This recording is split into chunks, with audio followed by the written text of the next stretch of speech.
Hello everyone and welcome to AAA Ace Accounts with Tanikant. Hello everyone welcome back to my class.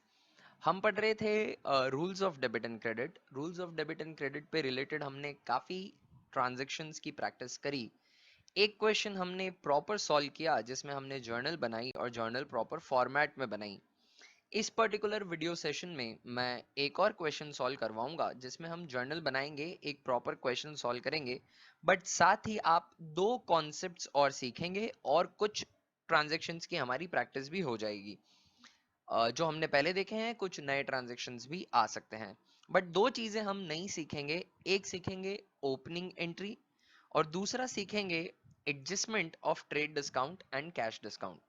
देखिए, trade discount और cash discount के बीच में जो difference होता है वो मैं आपको प्रीवियस वीडियोस में एक्सप्लेन कर चुका हूँ कि ट्रेड डिस्काउंट क्वांटिटी में एडजस्टमेंट होता है, बुक्स ऑफ अकाउंट्स में रिकॉर्ड नहीं होता। अकाउंटिंग ट्रेड डिस्काउंट के एडजस्टमेंट के बाद जो ट्रांजैक्शन वैल्यू आती है वहां से स्टार्ट होती है। कैश डिस्काउंट फास्टर रिकवरी के लिए दिया जाता है, बुक्स ऑफ अकाउंट्स में रिकॉर्ड होता है। कैश डिस्काउंट सिर्फ उन्हीं कस्टमर्स को, उन्हीं डेटर्स को मिलता है जो जल्दी पेमेंट करते हैं। ट्रेड डिस्काउंट सभी कस्टमर्स को अवेलेबल होता है। ये हम समझ चुके हैं।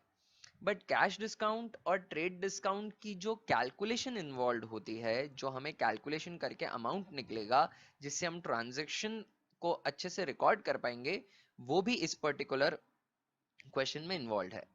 और पहली चीज जो हमें देखनी है वो है ओपनिंग एंट्री। तो पहले मैं आपको ओपनिंग एंट्री का कॉन्सेप्ट एक्सप्लेन करना चाहता हूं। तो क्वेश्चन पढ़ने से पहले मैं ओपनिंग एंट्री का कॉन्सेप्ट आपको एक्सप्लेन कर देता हूं। It is very simple, nothing complicated. तो चलिए पहले मैं आपको ओपनिंग एंट्री का कॉन्सेप्ट बता देता हूं यहाँ इधर वर्किंग नोट के सेक्शन में आकर। देखिए, हम जो समझ रहे हैं उसे ये ओपनिंग एंट्री तो एक जर्नल एंट्री ही है, बट क्या है ये जर्नल एंट्री, आइए समझिए।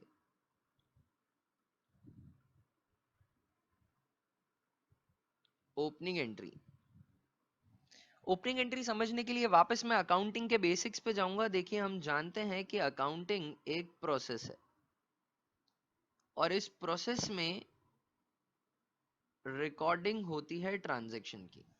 ये प्रोसेस चल रहा है, इसमें रिकॉर्डिंग होती रहेगी ट्रांजैक्शन की। बिजनेस में ट्रांजैक्शंस होते रहेंगे, वो ट्रांजैक्शन रिकॉर्ड होते रहेंगे। अब बात आती है कि क्या इस प्रोसेस को कंटिन्यूअसली चलने दिया जाता है, कभी इसमें ब्रेक नहीं आता, कभी इसे स्टॉप नहीं किया जाता। तो ऐसा नहीं है। ये जो प्रोसेस है अकाउंटिंग का, इसको इन गुड गिवन इंटरवल्स एक ब्रेक दिया जाता है, रोका जाता है। वाई? ठीक है। तो इस प्रोसेस को ना पीरियड्स में डिस्ट्रीब्यूट किया जाता है and those periods are known as accounting period. Those periods are known as accounting period. और यहीं से एक और कॉन्सेप्ट निकल के आता है।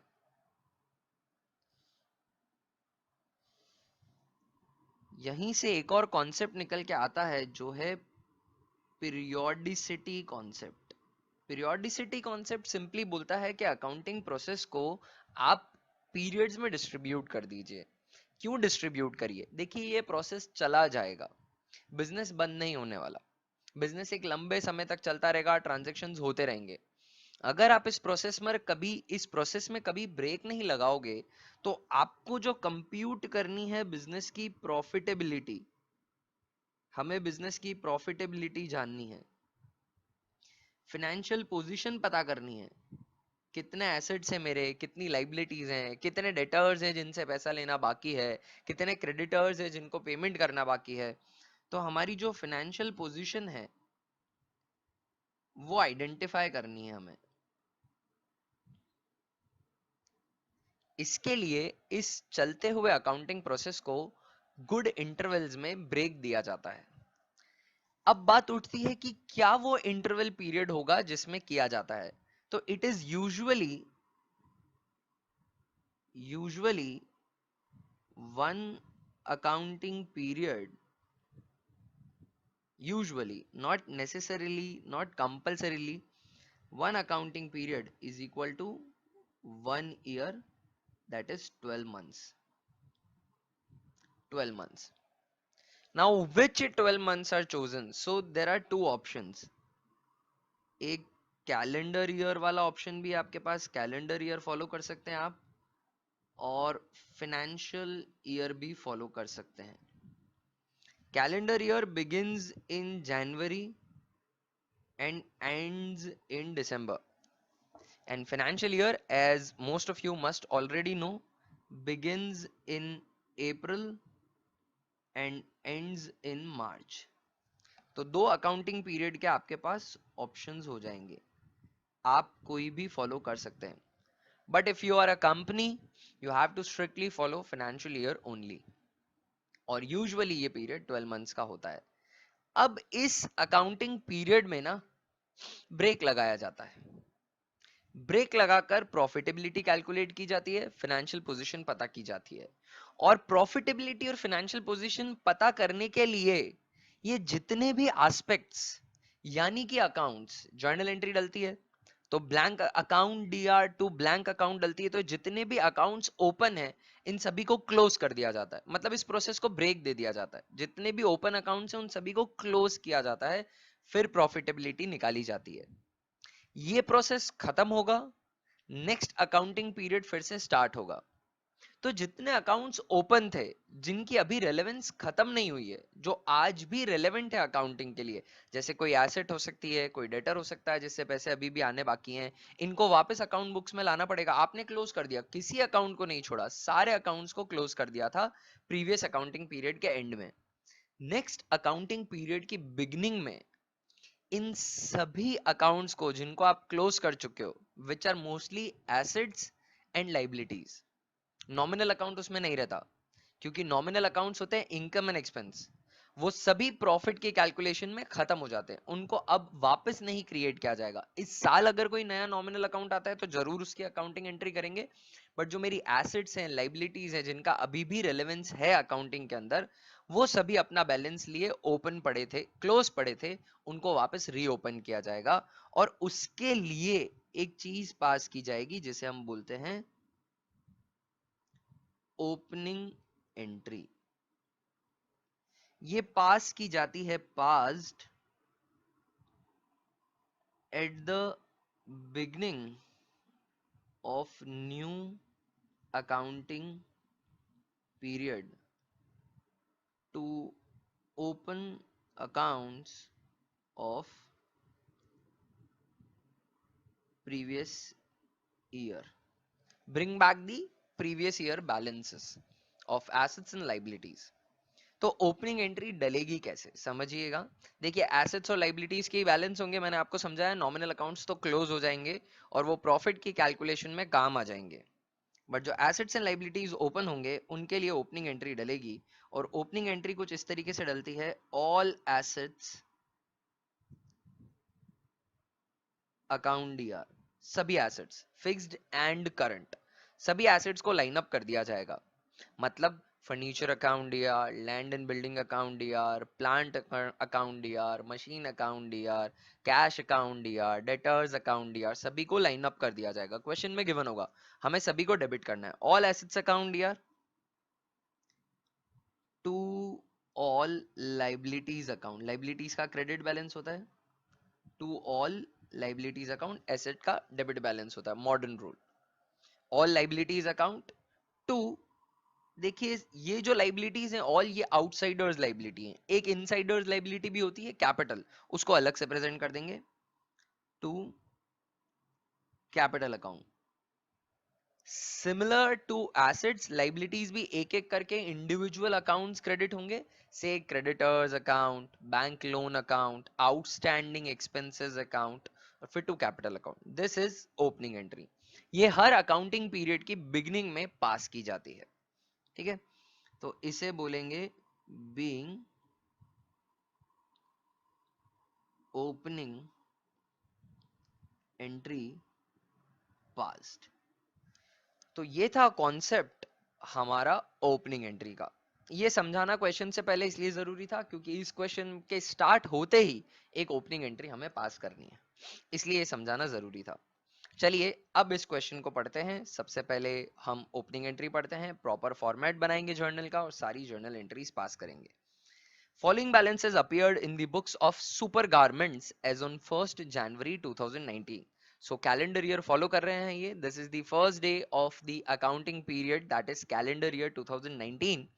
और यहाँ पर इनके ओपनिंग बैलेंसेस देख रहे हैं आप. देखिए बहुत सारे एसेट्स हैं. Cash, bank, debtors. डेटर्स में अशोक, केवल, मोहन डेटर्स हैं. स्टॉक है हमारे पास 24,500 का. मैंने आपको बताया था first accounting basic accounting terms वाली क्लास में कि गुड्स साल के पहले दिन जब इकट्ठे पड़े रहते हैं दो ही बार एसेट की तरह टर्म किए जाते हैं. एक तो शुरुआत में जो स्टॉक पड़ा रहता है वो ओपनिंग स्टॉक कहलाता है, जो साल के एंड में होता है वो क्लोजिंग स्टॉक कहलाता है.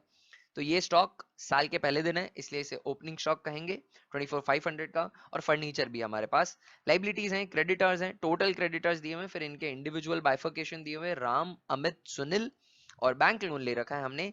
इस पूरी इंफॉर्मेशन में हमें कैपिटल नहीं गिवन है. आप नोटिस कर रहे होंगे कि कैपिटल के बारे में इंफॉर्मेशन नहीं दी. ऐसा नहीं हो सकता कि सुपर गारमेंट्स का बिजनेस बिना कैपिटल के चल रहा हो. जब ये हम जर्नल एंट्री में सारे एसेट्स और सारी लाइबिलिटीज लिख देंगे तो हम नोटिस करेंगे कि एसेट्स और लाइबिलिटीज की टोटल मैच नहीं कर रही होगी. और डेबिट और क्रेडिट का जो जर्नल एंट्री में बैलेंस होता है वो हमेशा इक्वल होना चाहिए क्योंकि डबल एंट्री सिस्टम ऐसा बोलता है. तो जो भी मिसिंग फिगर होगा क्रेडिट के बैलेंसेस में यानी टू के बैलेंसेस में वो हमारी कैपिटल होगी. उसको हम मिसिंग फिगर की तरह फाइंड आउट करेंगे. तो पहले मैं फॉर्मेट बना लेता हूं, फिर हम ओपनिंग एंट्री पास कर लेते हैं, कैपिटल को फाइंड आउट कर लेते हैं, फिर इस साल के जितने भी ट्रांजैक्शंस हैं जनवरी महीने के वो हम रिकॉर्ड कर लेंगे. चलिए सबसे पहले मैं फॉर्मेट बना लेता हूं. इन दी बुक्स ऑफ सुपर गारमेंट्स, ये बिजनेस का नाम है. जर्नल, ये हमारी बुक है जिसे मैं प्रिपेयर कर रहा हूं. इसी के अंदर सारे अकाउंटिंग ट्रांजैक्शंस रिकॉर्ड किए जाएंगे. फॉर्मेट होता है, हमने प्रीवियस वीडियो में सीखा था, डेट, पर्टिकुलर्स. एक कॉलम होता है एलएफ का बट उसको अभी हम एड्रेस नहीं करेंगे जब तक हम लेजर नहीं सीख लेते. Date, particulars. एक कॉलम डेबिट के लिए, एक कॉलम क्रेडिट के लिए. आप इमेजिन कर लीजिए कि इमेजिनरी लाइंस यहाँ खिंच चुकी हैं. ठीक है. वेरी फर्स्ट ट्रांजेक्शन 1 जनवरी को, साल की शुरुआत होते ही हम पास करेंगे 1 जनवरी को ओपनिंग एंट्री. मैं ओपनिंग एंट्री पास कर देता हूं क्वेश्चन के अंदर सारे ट्रांजेक्शन्स को रिकॉर्ड करते हुए. Cash account DR, bank account DR, debtors account DR. Opening entry all assets account DR. So सारे बैलेंसेस में ले आऊंगा. Cash account DR, bank account DR. फिर डेटर्स हैं, उनमें डेटर्स की टोटल लिखने की बजाय इंडिविजुअल बैलेंसेस ओपन किए जाएंगे क्योंकि सभी डेटर्स से अलग अलग ट्रांजेक्शन्स हो सकते हैं. तो वो लिख दूंगा मैं. Ashok account DR, Ashok account DR, Keval account DR, Mohan account DR. Ashok account DR, Keval account DR and I believe Mohan account DR. ठीक है. मैंने कहा था कितने भी डेबिट हो सकते हैं कितने भी क्रेडिट हो सकते हैं बट डेबिट और क्रेडिट की सम हमेशा बराबर होगी. अशोक, केवल, मोहन. फिर स्टॉक है एंड फर्नीचर है तो opening stock account DR and furniture account DR. Opening stock account DR, furniture account DR. ये सारे डेबिट बैलेंसेस रीओपन हो गए ओपनिंग एंट्री के अंदर. अब क्रेडिट बैलेंसेस पे आता हूं. क्रेडिट बैलेंसेस में to creditors, Ram, Sunil and bank loan. To Ram account, to Sunil account, to Ram Sunil, Ram Amit Sunil and bank loan. Ram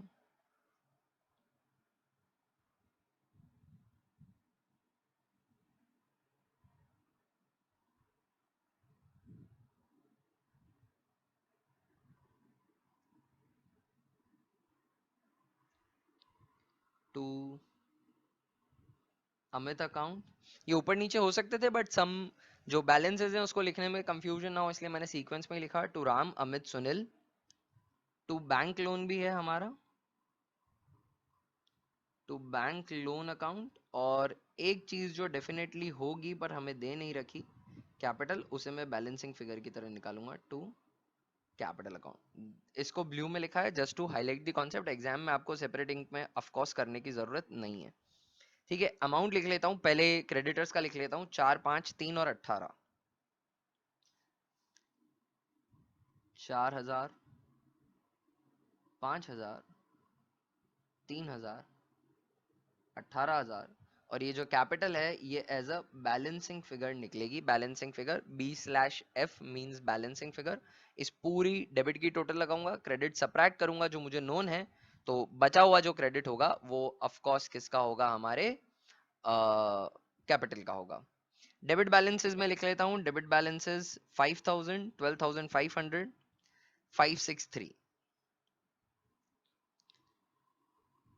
5,000, 12,500, again 5,000, 6,000, 3,000 for Mohan। Opening stock है 24,500 एंड 14,000 का फर्नीचर है।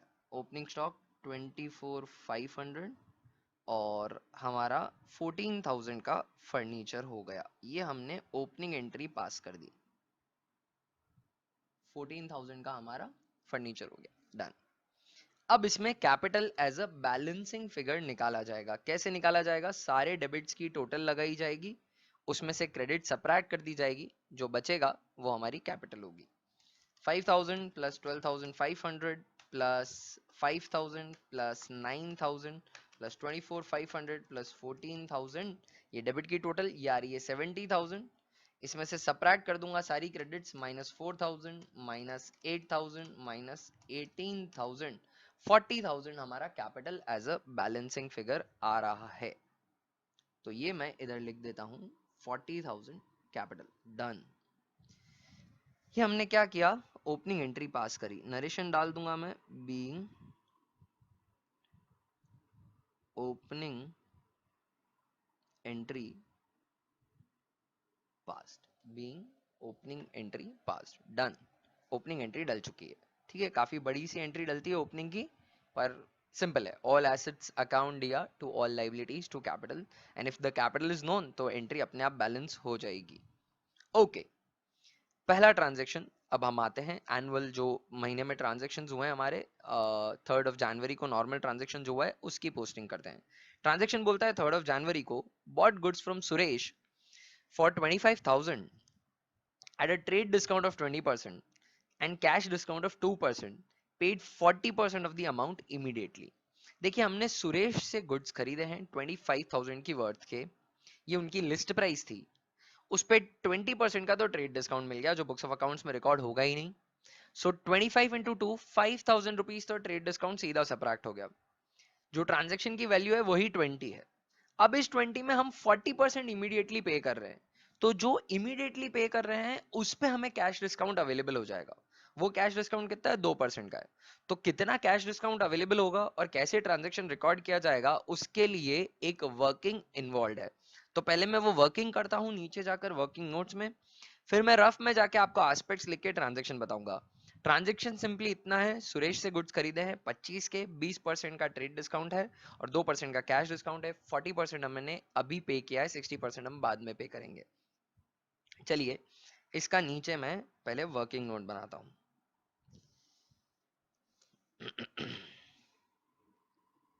3rd of January को लिस्ट प्राइस जो थी गुड्स की वो थी 25,000 की, इसमें से लेस हो जाएगा ट्रेड डिस्काउंट, वो है 25,000 का 20%, 25,000 का 20%, दैट इज 5,000, वो सबट्रैक्ट हो जाएगा, तो बच के निकलेगा 20,000 का अमाउंट। अब ये 20,000 हम पूरा पे नहीं कर रहे हैं, इसके भी दो ब्रांचेस आ जाएंगे।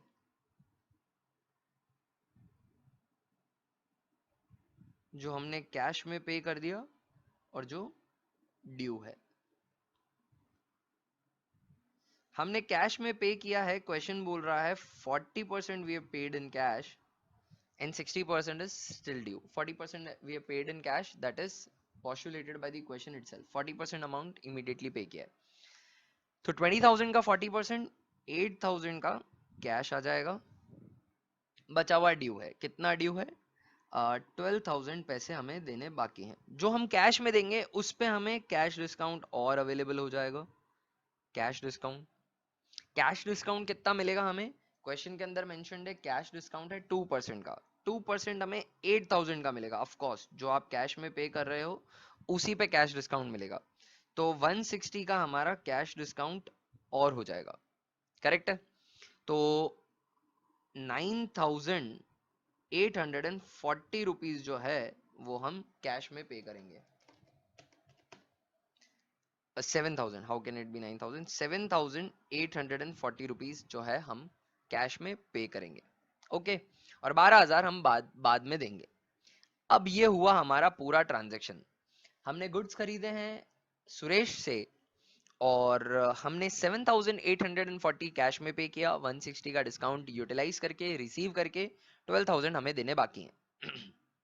अब इनके एस्पेक्ट्स लिखता हूँ, यही लिख लेता हूँ, रब कर दूंगा मैं। ये जो एस्पेक्ट्स लिखना है, डेबिट क्रेडिट डिनोट करना है, ये सोल्यूशन का पार्ट नहीं होता, हमें तो सीधी जर्नल एंट्री पास करनी है, ऊपर वो चेक होगी। वर्किंग नोट्स के जरूर मार्क्स होते हैं। एस्पेक्ट्स लिखते हैं। देखिए गुड्स खरीदे हैं, एक एस्पेक्ट हो जाएगा गुड्स खरीदे हैं, तो कहलाया जाएगा ये परचेज। ठीक है, हाँ जी। अब कुछ पैसे दिए हैं, तो एक एस्पेक्ट हो जाएगा कैश। डिस्काउंट भी मिला है, तो एक और एस्पेक्ट हो जाएगा डिस्काउंट रिसीव्ड। कुछ पैसे देने बाकी हैं अभी, तो सुरेश भी एक एस्पेक्ट हो जाएगा। I am passing the compound entry. Purchase expense है हमारा, नॉमिनल है। Debit all losses and expenses, credit all gains and income, purchase debit हो जाएगा।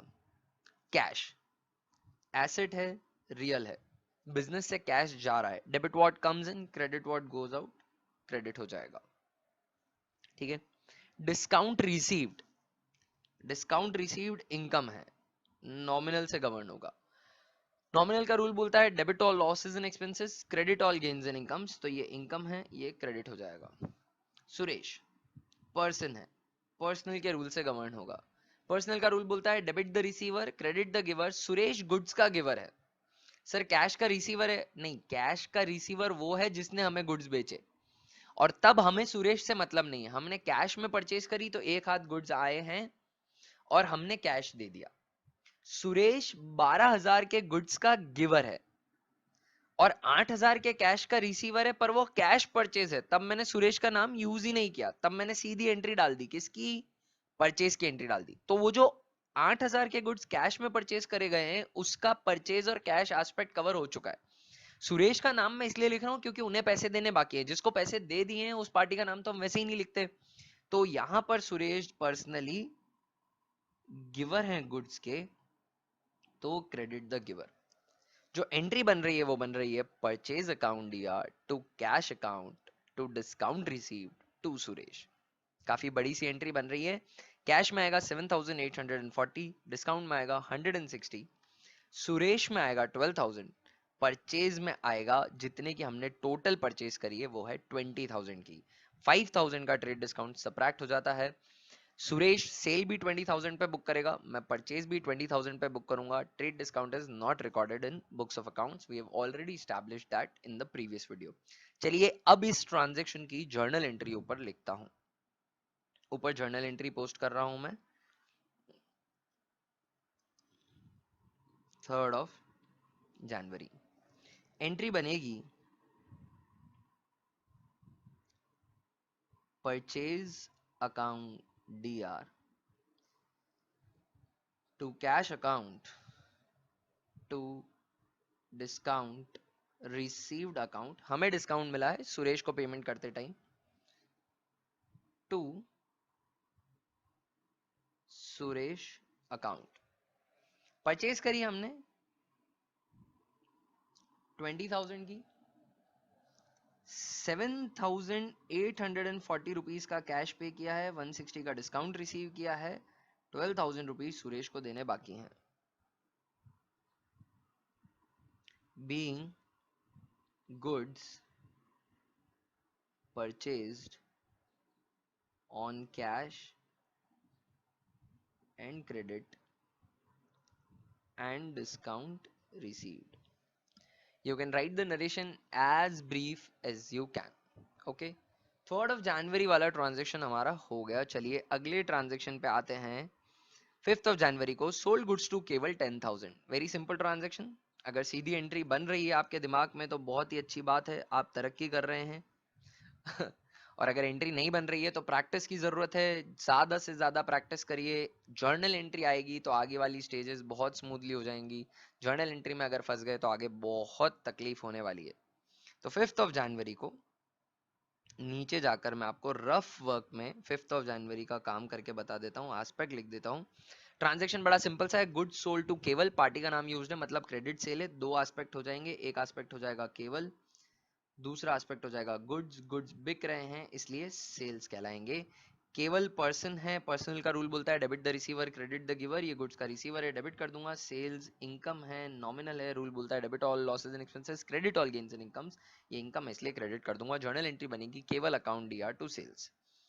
देखिएगा आप, मैंने अपनी स्पीड बढ़ा दी है क्योंकि मैं ये प्रिज्यूम करके चल रहा हूं कि आपकी प्रैक्टिस चल रही है और अब आपको ये परचेज सेल और जो बहुत बार आ रखी एंट्री ये बहुत ही कैजुअली आती है। मतलब अब इनकी इतनी प्रैक्टिस हो चुकी है कि बिना एस्पेक्ट लिखे भी आप इसकी एंट्री पास कर सकते हैं। तो 5th ऑफ जनवरी को एंट्री पास हो रही है Keval account D R to sales account. जो सेल हुई है वो उनको ये 10,000 की।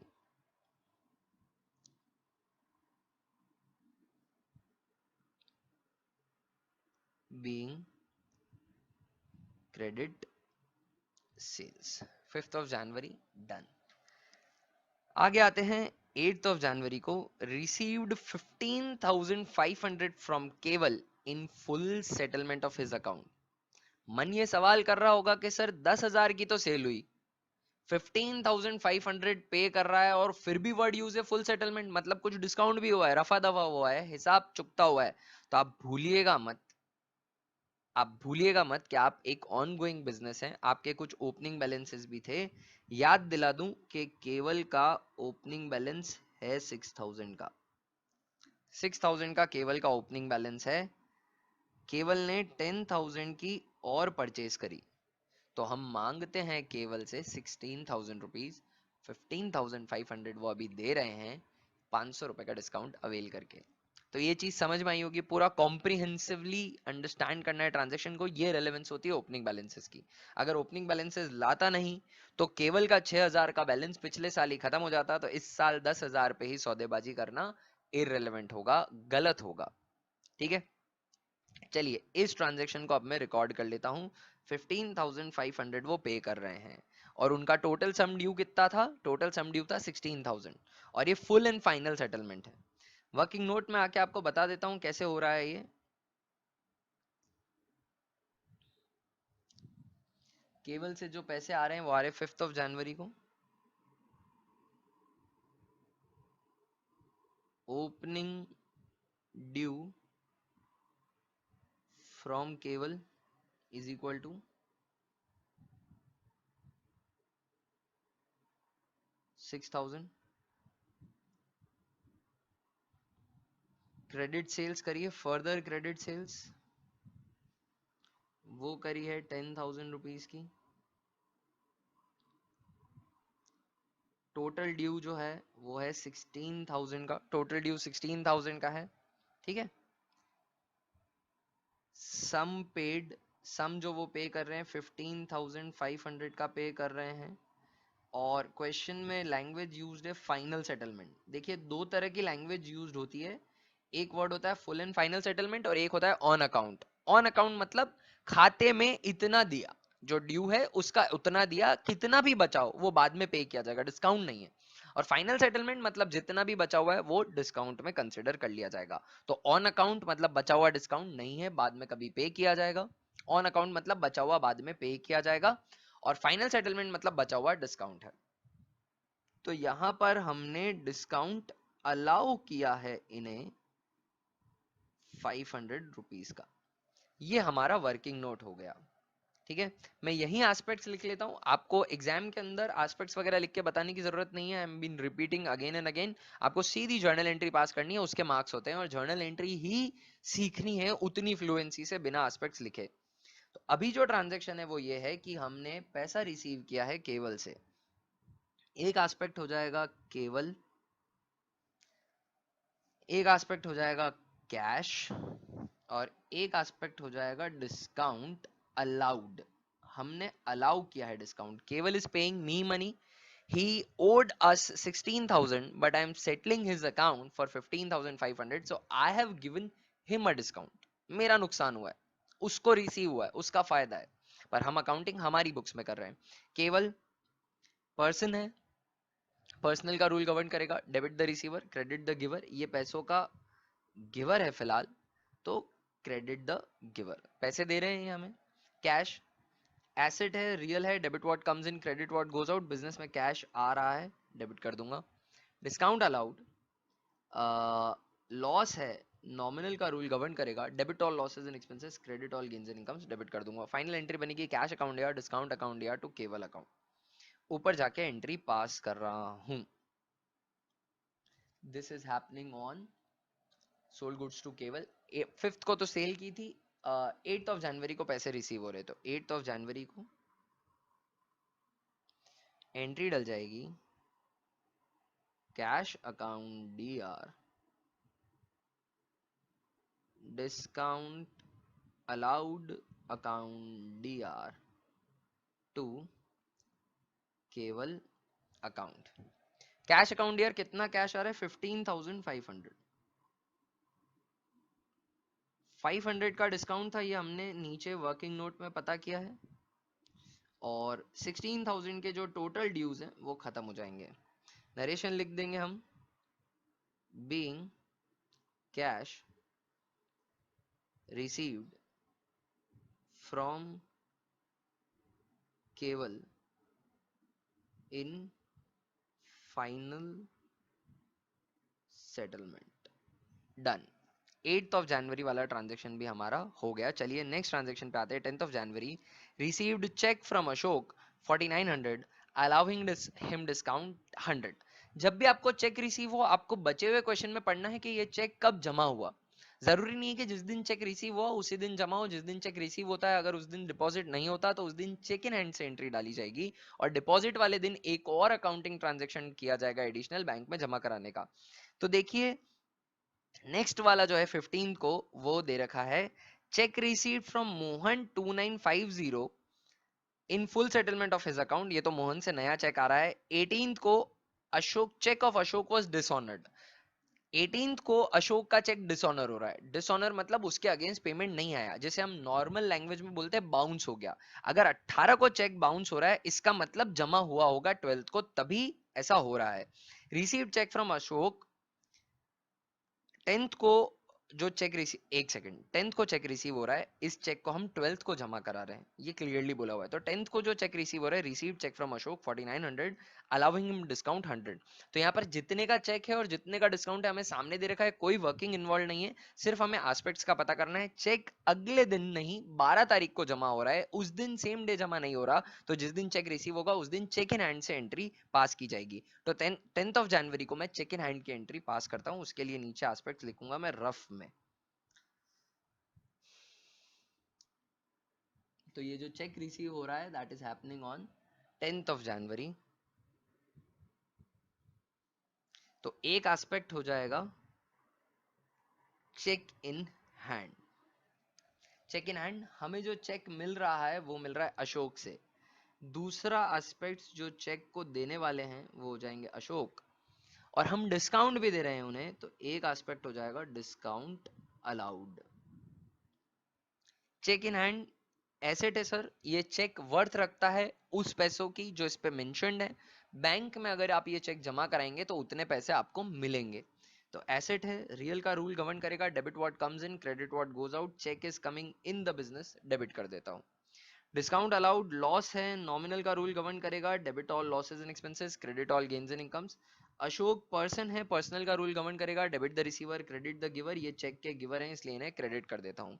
जर्नल एंट्री जो बनेगी वो बनेगी चेक इन हैंड अकाउंट या डिस्काउंट अकाउंट या टू अशोक अकाउंट, ऊपर चलकर ये एंट्री मैं पास कर रहा हूँ।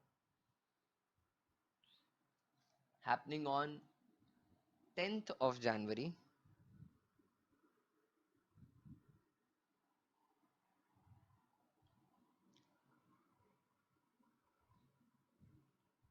check in hand account dr,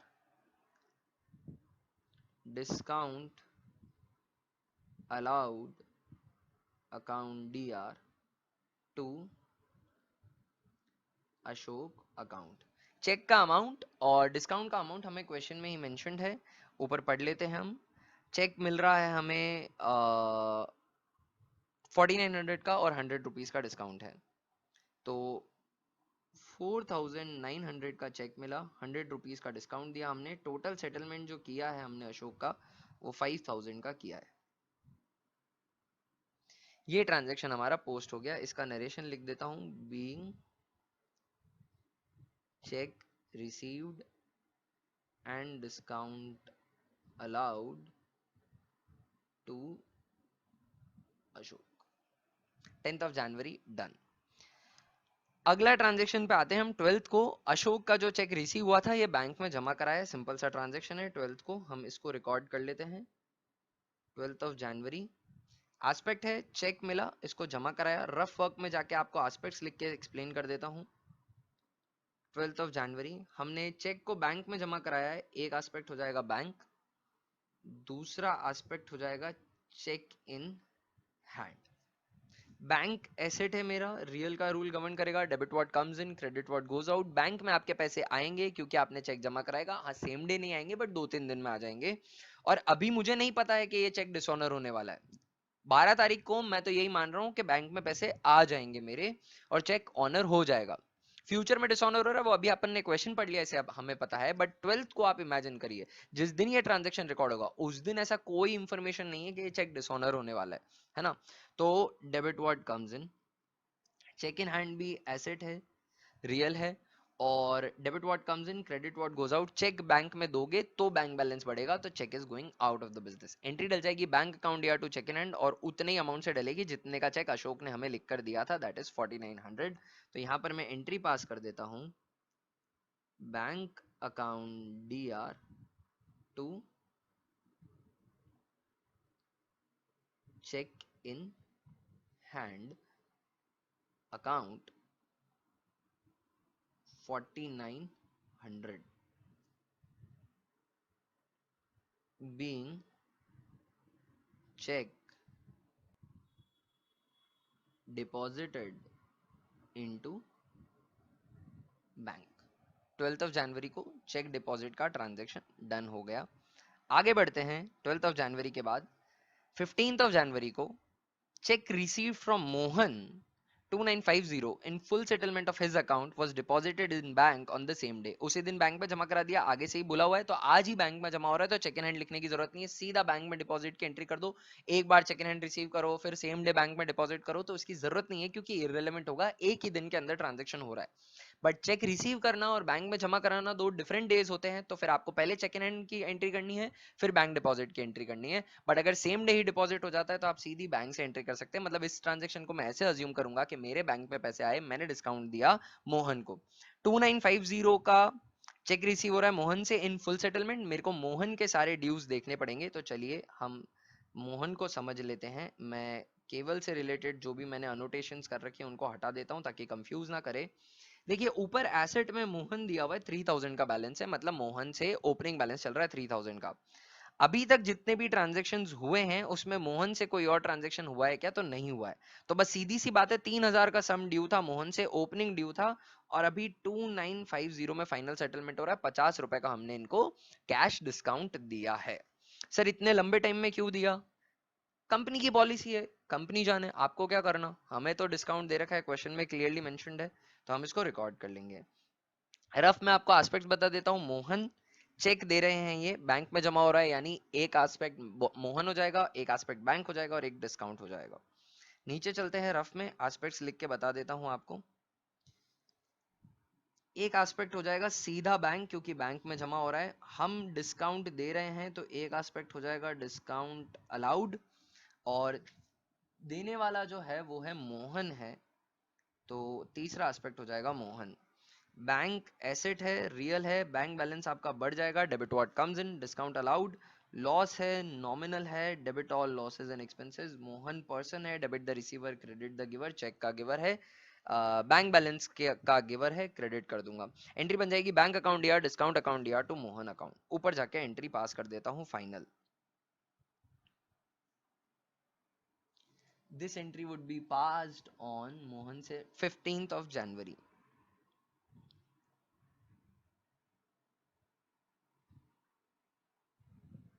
Entry would be bank account DR,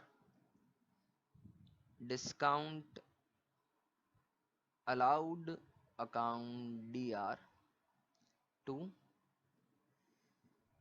Mohan account. जो चेक रिसीव हुआ है इनसे 2950 का, पार्डन मी, 2950, 50 रुपीज का डिस्काउंट बैलेंसिंग फिगर की तरह निकाला हमने। 3000 सम ड्यू था, ओपनिंग बैलेंस वो क्वेश्चन में मेंशन्ड है मोहन से। ठीक बात है। Being check received from Mohan deposited and discount allowed. देखिए नरेशन फॉर्मेलिटी होती है, आप समझ चुके हैं। आप थोड़ी सी प्रैक्टिस कर लीजिएगा, उसके बाद नरेशन को इग्नोर करिएगा, अपनी सेल्फ प्रैक्टिस पे एग्जाम में लिखना ध्यान रखिएगा। जितनी हो सके ब्रीफ में नरेशन के सेपरेट मार्क्स होते हैं। 15th of January को हमने जो चेक रिसीव था उसकी एंट्री डाल दी है। अब आते हैं मोहन से रिलेटेड, मैं अनोटेशंस मिटा देता हूं यहाँ से, कंफ्यूजन ना हो ताकि।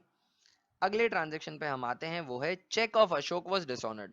देखिए अशोक ने हमें 4900 का चेक दिया था, हमने बैंक में जमा कराया, बैंक बैलेंस इंक्रीज कर दिया इस उम्मीद से कि पैसे आ जाएंगे अशोक के अकाउंट से, पर नहीं आए, बाउंस हो गए फॉर टेक्निकल रीजंस और व्हाटएवर रीजंस, अभी हमें नहीं पता। बट आप जो बैंक बैलेंस बढ़ा के बैठे हो, आपने जब अशोक से चेक रिसीव किया था तब आपने cheque in hand discount to Ashok entry डाली थी। फिर उनका चेक जमा कराया था तब एंट्री डाली थी बैंक अकाउंट या टू चेक इन हैंड, जो अशोक ने आपको दिया है। आपने बैंक बैलेंस बढ़ा रखा है 4900 से, अभी ये 4900 से आपका बैंक बैलेंस आपको कम करने की जरूरत है, क्योंकि बैंक में कोई पैसा नहीं आया है, चेक बाउंस हो गया। और अशोक का आपने अकाउंट खत्म कर दिया था क्रेडिट करके 4900, पर अभी ये अशोक को 4900 से वापस आपको डेटर बनाना पड़ेगा, क्योंकि उनसे 4900 अभी वसूल नहीं हुए हैं, वो अकाउंट सेटल नहीं हुआ है। एक बात। दूसरी बात ये कि जब मैंने अशोक से चेक रिसीव किया था तब उन्हें डिस्काउंट दिया था, कैश डिस्काउंट। वो किस लिए दिया जाता है? फास्टर रिकवरी के लिए। अब अगर इनका चेक बाउंस हो गया है तो फास्टर रिकवरी हुई नहीं, तो जो डिस्काउंट है वो भी भूल जाइए आप, वो डिस्काउंट भी मैं रिवर्स कर दूंगा। करेक्ट है। तो पहले जो एंट्री डली थी, अगर चेक डलते ही बैंक में जमा हो जाता तो एंट्री डलती बैंक अकाउंट या डिस्काउंट अकाउंट या टू अशोक, मैं उस एंट्री को रिवर्स कर दूंगा, अशोक अकाउंट या to bank to discount allowed, वो मैं रिवर्स कर दूंगा, डिस्काउंट अलाउड कैंसिल कर दूंगा, इंक्रीज बैंक बैलेंस कैंसिल कर दूंगा, और अशोक का सम जो मैंने 5000 से कम कर दिया था, डेटर बैलेंस कम कर दिया था, उसे वापस डेबिट करके 5000 वापस डेटर बना दूंगा। तो चलिए इसके एस्पेक्ट्स नीचे लिखता हूं और आपको ट्रांजैक्शन समझाता हूं। मैं ओरली समझा चुका हूं पर अभी लिख के भी बता देता हूं। रफ वर्क के अंदर आता हूं मैं। चेक डिसऑनर हो चुका है, बाउंस हो चुका है, तो चेक से तो कोई लेना देना ही नहीं है, चेक तो फट जाएगा। चेक मतलब इन द सेंस हमें लीगल प्रोसीडिंग्स करने के काम आएगा। बैंक से आपके पैसे खत्म हो चुके हैं, कम हो चुके हैं, बैंक से पैसे कम हो जाएंगे सीधे तो बैंक अकाउंट। चेक की मनी वैल्यू खत्म हो चुकी है, अब चेक सिर्फ as a evidence in court of law काम आएगा, तो चेक वापस हमें रिसीव करने की जरूरत नहीं है, उसका फाइनेंशियल, उसका अकाउंटिंग रेलेवेंस अभी खत्म हो चुका है। बैंक से पैसे खत्म हो जाएंगे हमारे, किसकी वजह से? अशोक की वजह से। और जो पहले डिस्काउंट दिया था मैंने, डिस्काउंट अलाउ किया था मैंने, डिस्काउंट अलाउड, वो मैं अब कैंसिल आउट कर दूंगा।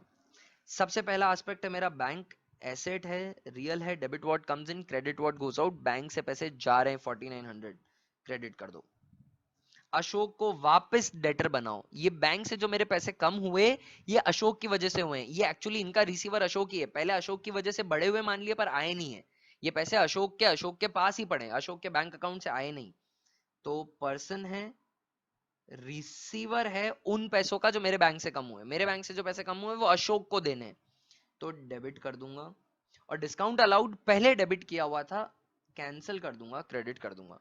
एंट्री डालूंगा, अशोक अकाउंट दिया to bank to discount allowed, reverse जो किया है वो।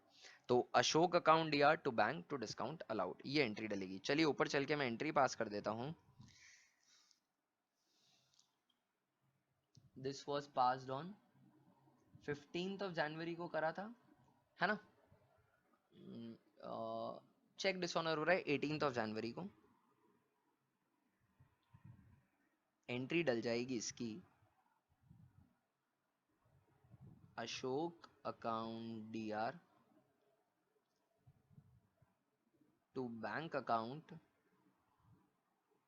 To discount. यहाँ पे रिसीव्ड मत लिख लीजिएगा, ये एक एरर हो जाएगा। अलाउड को रिवर्स किया जा रहा है to discount allowed account. Bank से कम होंगे 4900 रुपीज, 4900 का चेक था, 100 रुपीज का डिस्काउंट रिवर्स, और 5000 रुपए से अशोक को वापस debit, being cheque dishonoured. Transaction done दोस्तों। आइए चलिए अगले ट्रांजैक्शन पे आते हैं। 18th वाला ट्रांजैक्शन हमने रिकॉर्ड कर लिया। 20 को bought goods from brown for 10,000। Brown का नाम यूज्ड है, ब्राउन एक पर्सन है, नाम यूज्ड है मतलब क्रेडिट परचेज है। इसके एस्पेक्ट्स अगर आप चाहें तो मैं यहीं स्क्रीन पे लिख के खत्म कर दूं। काफी ट्रांजैक्शन कर चुके हैं परचेज के। एक एस्पेक्ट हो जाएगा गुड्स, गुड्स खरीद रहे हैं यानी परचेज। दूसरा एस्पेक्ट हो जाएगा brown, purchase debit all losses and expenses, brown person credit the giver. Speed और इंक्रीज कर दी मैंने क्योंकि ये एंट्री बहुत दफा आ चुकी है। ठीक है, तो बॉट गुड्स फ्रॉम ब्राउन की एंट्री डल जाएगी परचेज अकाउंट दिया टू ब्राउन अकाउंट 20th जनवरी को। सीधी पास कर रहा हूं नीचे आकर, 20th जनवरी एंट्री पास कर दूंगा, परचेज अकाउंट दिया टू ब्राउन अकाउंट, नरेशन में लिख दूंगा बीइंग क्रेडिट परचेज, और परचेज करिए 10,000 रुपीज की।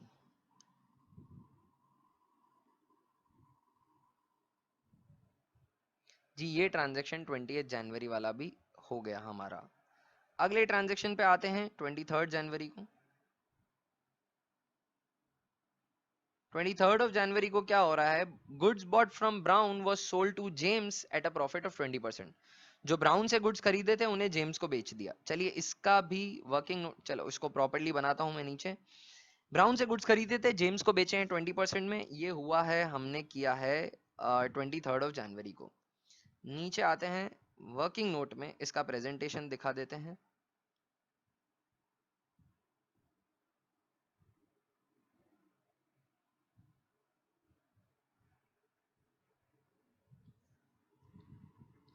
23rd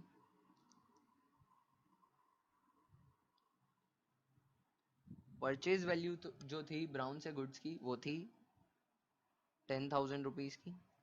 इसको सेम वैल्यू पे तो ऑफ कोर्स नहीं बेचूंगा क्योंकि मुझे बिजनेस चलाना है, प्रॉफिट कमाना है, घर चलाना है।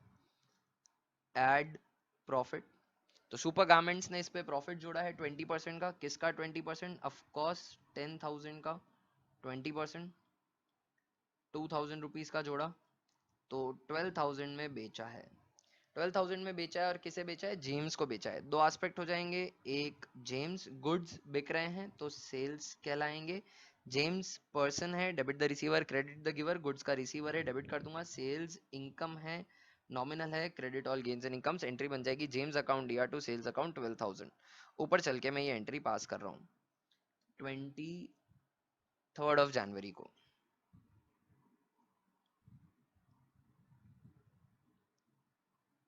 जेम्स अकाउंट दिया to sales account, being credit sales. किससे खरीद के किसको कितने के प्रॉफिट में बेचे, ये नरेशन में लिखने की जरूरत नहीं है, ठीक है ना। कैसे प्रॉफिट कमाते हैं हम, क्या कमाते हैं, ये तो मन में भी एक ही बार सोचा जाता है ना, धंधा कर रहे हैं अपन तो दुनिया को बताई नहीं जाती है बातें। 23 जनवरी, नेक्स्ट ट्रांजेक्शन पे आते हैं। 25 जनवरी को देखते हैं क्या हो रहा है। 25 जनवरी को withdrew cash from bank 4000 for office use. Bank से पैसा निकाला, घर नहीं ले गए, बिजनेस की कैश ड्रॉर में रखा है, खर्चे करने के लिए चाहिए आज, ठीक है ना। तो ये ड्रॉइंग्स का ट्रांजेक्शन नहीं है। Withdrew cash from bank for office use, कितने का है, 4000 का, एंड 1000 फॉर प्राइवेट यूज, ये ड्रॉइंग्स है। तो कुल बैंक से 5000 रुपए निकले, 4 बिजनेस के लिए और 1000 रुपए पर्सनल यूज के लिए। कंपाउंड एंट्री डालूंगा, 2 अलग एंट्री नहीं करूंगा, कर सकता हूं पर क्यों टाइम वेस्ट करें हम। कंपाउंड एंट्री कर रहा हूं 25 जनवरी, एस्पेक्ट जरूर लिख के बता रहा हूं आपको रफ के अंदर।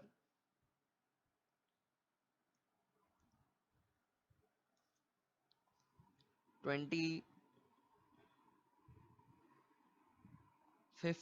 जनवरी को एक एस्पेक्ट हो जाएगा, बैंक यहां से पैसे निकाले हैं, 5000 निकाले, बट 4000 बिजनेस में आए। बिजनेस में कहाँ आए, बिजनेस के कैश में आए, बिजनेस का कैश बढ़ जाएगा। पहले कैश कम हुआ, पहले कैश कम हुआ, बैंक बैलेंस बढ़ा, अब बैंक बैलेंस कम हो जाएगा, कैश बढ़ जाएगा। सेम बात है, बैंक में पैसे जमा कराए, बैंक से वापस विड्रॉ किए, चलता रहता है। तो बिजनेस में part and parcel of a normal course of business है। कैश हो गया। और कुछ पर्सनल यूज के लिए किए, पर्सनल यूज के लिए किए हैं यानी ओनर लेकर गया है। ओनर बिजनेस से पैसा लेकर जाता है तो उसे कहा जाता है ड्रॉइंग्स। बिजनेस में पैसा लगाता है तो उसे कहा जाता है कैपिटल, बट इसको पर्सनल की तरह जज किया जाएगा। कैश और बैंक दोनों ही एसेट हैं और रियल है, दोनों ही एसेट है और रियल है। बैंक में पैसा आ रहा है या जा रहा है, सर बैंक से तो पैसा जा रहा है, credit what goes out. Cash आ रहा है, डेबिट व्हाट कम्स इन।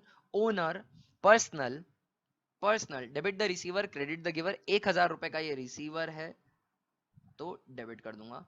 तो एंट्री बन जाएगी, एंट्री बन जाएगी cash account DR, drawings account D R to bank account. ऊपर चलकर एंट्री पास कर देता हूं। ये 25 जनवरी को हो रहा है शायद, बिल्कुल 25 जनवरी को हो रहा है। 26 जनवरी को छुट्टी होगी तो इन्होंने कैश विड्रॉ किया, घूमने जाएंगे ये, है ना। Cash account DR, drawings account D R to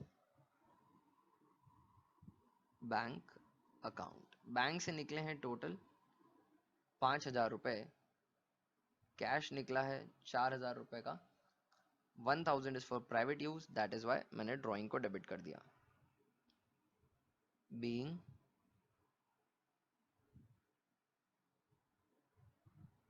bank withdrawal for office and private use. ये 25 जनवरी को ट्रांजेक्शन हमने कर लिया। चलिए अगले ट्रांजेक्शन पे आते हैं जो 27 जनवरी को हो रहा है। ऊपर चलकर पढ़ते हैं ट्रांजेक्शन क्या है। 27 जनवरी को goods distributed as free samples, हमने फ्री में हमारे गुड्स डिस्ट्रीब्यूट किए। गुड्स जब तक बिकते नहीं है तब तक परचेज कहलाते हैं। परचेज से रिलेटेड मैंने एक वीडियो के अंदर आपको सारे ट्रांजेक्शंस कनेक्ट करके बताए थे। काफी ब्रांचेस निकलती है, डिस्ट्रॉय बाय फायर हो सकता है, फ्री सैंपल हो सकता है, चैरिटी हो सकता है, ड्रॉइंग्स हो सकता है ना। तो सभी में परचेज कम होती है तो वो क्रेडिट हो जाती है। फ्री सैंपल्स के लिए तरह दिए हैं, तो ये हमने क्यों दिया है, ताकि हमारे बिजनेस का एडवर्टीजमेंट हो। तो एडवर्टीजमेंट के लिए खर्चा किया है हमने by distributing our goods, our purchase for free and given us charity 1000, और चैरिटी में दिए हमने 1000, दोनों में ही गुड्स दिए हैं। तो इसकी भी मैं कंपाउंड एंट्री पास करूंगा। मैं 2 एंट्री कर सकता था, देखिए अगर फास्ट प्रोसेसिंग हो गई तो 2 एंट्री भी हो सकती थी। एक एंट्री होती एडवर्टीजमेंट टू परचेज, दूसरी होती चैरिटी टू परचेज, पर अभी मैं कंबाइन एंट्री कर दूंगा, एडवर्टीजमेंट अकाउंट यार, चैरिटी अकाउंट यार टू परचेज, कंपाउंड एंट्री कर दूंगा 27 जनवरी को। नीचे आके आपको एस्पेक्ट जरूर समझा देता हूँ रफ के अंदर।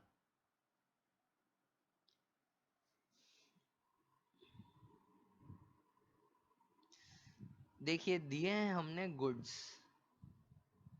और गुड्स जब तक बिकते नहीं है तब तक परचेज कहलाते हैं, तो परचेज बोल दूंगा। फ्री सैंपल्स की तरह दिए हैं तो वो हो गया एडवर्टीजमेंट। और दूसरा आपने जो किया है बिजनेस के नाम पर चैरिटी करिए ताकि बिजनेस का भला हो, है ना। ये चैरिटी पर्सनली नहीं करिए, सुपर गवर्नमेंट के नाम से रसीद कटवा के आए होंगे, है ना? क्यों? क्योंकि भाई सुपर गारमेंट्स को बेनिफिट देना चाहते हैं। तो एडवर्टीजमेंट एक्सपेंस है, नॉमिनल। चैरिटी लॉस है, nominal. Debit all losses and expenses, credit all gains and incomes, दोनों ही डेबिट हो जाएंगे। और गुड्स परचेज हैं, कम करने हैं हमें, पहले डेबिट किए हुए थे, अब ये परचेज के खर्चे ने नया नाम ले लिया एडवर्टीजमेंट और चैरिटी का, तो इसे क्रेडिट करके कम कर दूंगा। पहले डेबिट हो रखी है परचेज, बट परचेज अभी कम करनी है, कम करनी है तो क्रेडिट करनी है। एक्सपेंस बढ़ाना हो तो डेबिट, कम करना हो तो क्रेडिट, मॉडर्न रूल्स के हिसाब से भी आप समझ सकते हैं। एंट्री डल जाएगी एडवर्टीजमेंट अकाउंट या चैरिटी अकाउंट या टू परचेज। ऊपर चलकर मैं प्रॉपर एंट्री पास कर देता हूँ।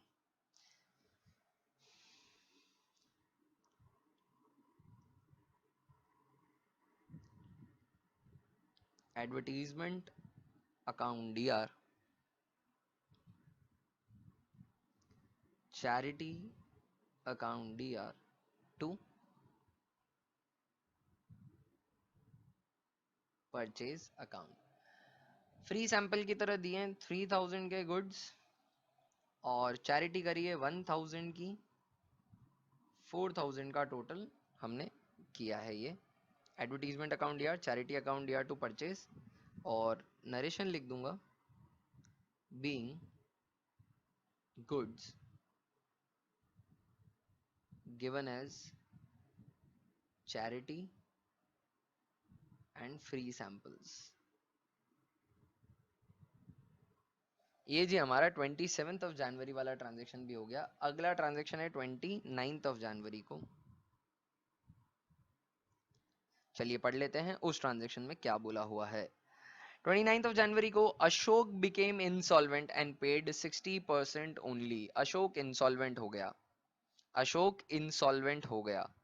अशोक का पूरा हिसाब अब हमें देखना पड़ेगा, अशोक का पूरा हिसाब देखना पड़ेगा। देखिए समझिए, अशोक की लंबी हिस्ट्री चल रही है।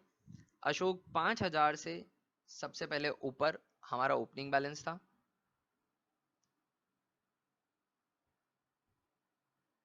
5000 से अशोक का ओपनिंग बैलेंस था। अशोक से हमने 4900 का चेक रिसीव किया, 100 का डिस्काउंट अलाउ करके। इनका चेक डिपॉजिट हुआ बैंक में, पर डिसऑनर हो गया। डिसऑनर होते ही वापस अशोक 5000 रुपए ड्यू बन गए। अशोक से 5000 रुपए फिर से ड्यू बन गए। क्यों? क्योंकि डिस्काउंट मैंने रिवर्स कर दिया। मैं डिस्काउंट नहीं दूंगा क्योंकि फास्टर रिकवरी नहीं हुई। अब फाइनली जाके पता चल रहा है कि अशोक तो इंसॉल्वेंट हो गए और 60% ही रिकवर हो रहा है। मांगते कितना है हम अशोक से ऑन 29 सर 5000 मांगते हैं, 5000। क्योंकि शुरू से 5 मांगते थे, जो रिसीव रिसीव वो सब कैंसिल वैंसिल हो गया, चेक डिसऑनर हो गए। 5000 से वापस वो डेटर बन गए थे ऑन 18 जनवरी, जिस दिन उन्होंने चेक डिसऑनर किया, जिस दिन उनका चेक बाउंस हुआ। डिस्काउंट हमने रिवर्स कर दिया था। 5000 रुपए मांगते थे, 60% ही रिकवर हो रहा है। नीचे चल के पहले एस्पेक्ट्स लिख के आपको बता देता हूँ। डेटर से पैसा इरिकवरेबल है, ये बेड डेट्स हुआ है। पहले इसको रिकॉर्ड कर लेता हूं मैं ऑन 29 जनवरी। आपको नीचे वर्किंग नोट में भी प्रेजेंट करके बता देता हूं। 29 January, sum due from Ashok is equal to 5000। दो ब्रांचेस आ जाएंगी, recovered amount and bad debts. Question में कहा है 60%। 60 पैसा इन रुपी भी बोल सकता था, बट इन्होंने अच्छे से बोल दिया 60% रिकवर हो गया, मतलब 40% बेड डेट्स हो जाएगा। 60%, 6 5 30, 3000 रिकवर हो गया है, 2000 बेड डेट्स हो गए हैं। और अशोक की वजह से, अशोक की वजह से आपको एस्पेक्ट्स यही तीनों दिख रहे हैं। रिसीव क्या हो रहा है? Receive of course cash receive हो रहा होगा, तो कैश एसेट है, रियल है, debit word comes in. Bad debts loss है, नॉमिनल है, debit all losses and expenses. Ashok person है, गिवर है लॉस का और कैश का, तो debit the receiver, credit the giver, तो क्रेडिट हो जाएगा। एंट्री बनेगी cash account D R, bad debts account D R to Ashok. ऊपर चल के मैं एंट्री पास कर देता हूं इसकी। तो एंट्री बनेगी cash account D R, bad debts account D R to Ashok account. Cash आ रहा है 60% ओनली, 3000 का कैश आ रहा है, 2000 के बेड डेट्स, 5000 रुपए Ashok, being Ashok became insolvent and 60% recovered only। 29th of January वाला ट्रांजैक्शन भी हमने रिकॉर्ड कर लिया। चलिए लास्ट ट्रांजैक्शन पे आ जाते हैं। हमारे last transaction, very last, 30th of January को good sold for cash 11,000 of which 6,000 deposited in bank. 11,000 में गुड्स बिके टोटल, उसमें से 6,000 हमने बैंक में जमा करा दिया। तो ऐसा बोलने कैश सेल हुई है जिसमें से 6 बैंक में है और 5,000 हमारे पास कैश पड़ा है। कंपाउंड एंट्री पास करूंगा, मैं ऐसा भी कर सकता हूं, एक बार बैंक में सेल डालूं, एक बार कैश में सेल डालूं, बट मैं बैंक और कैश दोनों में एक साथ सेल डाल दूंगा। ये अनोटेशंस मिटा देता हूं, इनकी हमें अभी कोई जरूरत नहीं है। अब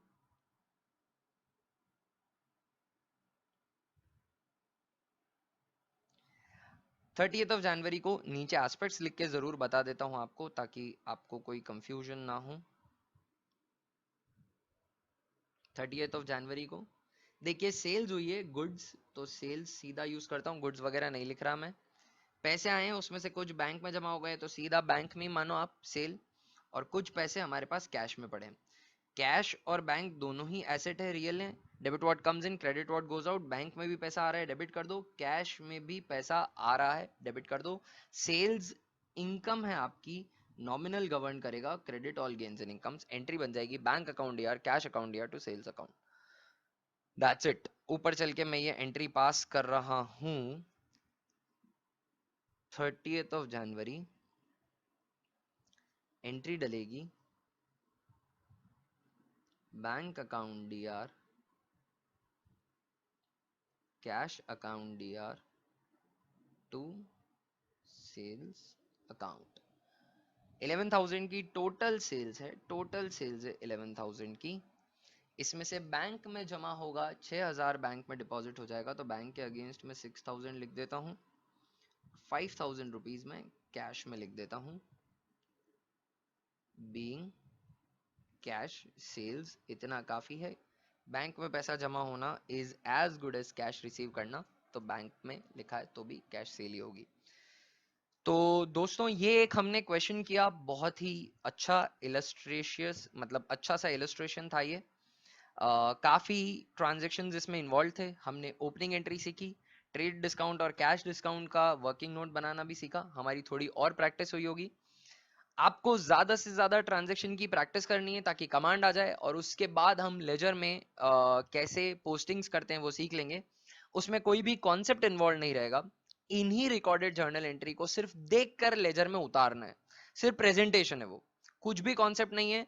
दिमाग का इस्तेमाल भी नहीं करना पड़ेगा, सिर्फ यहाँ से कॉपी करना है, उधर पेस्ट करना है, इतना सिंपल है वो। बट गिवन दैट कि आपने जर्नल की बहुत प्रैक्टिस कर ली है, जर्नल आ गया, तो आप मान लीजिए कि लेजर, ट्रायल बैलेंस और आगे आने वाली सारी स्टेजेस बहुत आसानी से हो जाएगी। फिर से एक बात कहूंगा, अकाउंटिंग शुरू rules of debit and credit पे होती है और वहीं खत्म हो जाती है। जर्नल सिर्फ प्रेजेंटेशन है। आपको rules of debit and credit की प्रैक्टिस करनी है, ज्यादा से ज्यादा ट्रांजेक्शन की प्रैक्टिस करनी है। इतनी प्रैक्टिस कर लेनी है कि ये एस्पेक्ट्स लिखना बिल्कुल नहीं पड़े, दिमाग में एस्पेक्ट सोचें और ट्रांजेक्शन सुनते ही जर्नल एंट्री आ जाए। और कुछ ट्रांजेक्शन की इतनी प्रैक्टिस हो जानी चाहिए कि ट्रांजेक्शन सुनते ही जर्नल एंट्री आ जाए, एस्पेक्ट्स भी नहीं सोचने पड़े। Cash purchase, credit purchase, cash sales, credit sales, cash receive करना, एसेट परचेज करना, पेमेंट करना, bad debts, goods given as charity, drawings, bank deposit, cash withdrawal from bank etcetera, इनकी एंट्रीज तो यूं आ जानी चाहिए, बिल्कुल भी टाइम नहीं लगना चाहिए। ये प्रोसेसिंग टाइम हमें कम करना है और ये ज्यादा से ज्यादा प्रैक्टिस करके होगा। कोई भी टेक्स्ट बुक उठाइए, ज्यादा से ज्यादा क्वेश्चन सॉल्व करिए। अगली क्लास में जल्दी मिलते हैं। आपका आज का दिन बहुत ही बढ़िया हो। घर पे रहिएगा, पढ़ते रहिएगा। Keep learning guys, bye for now.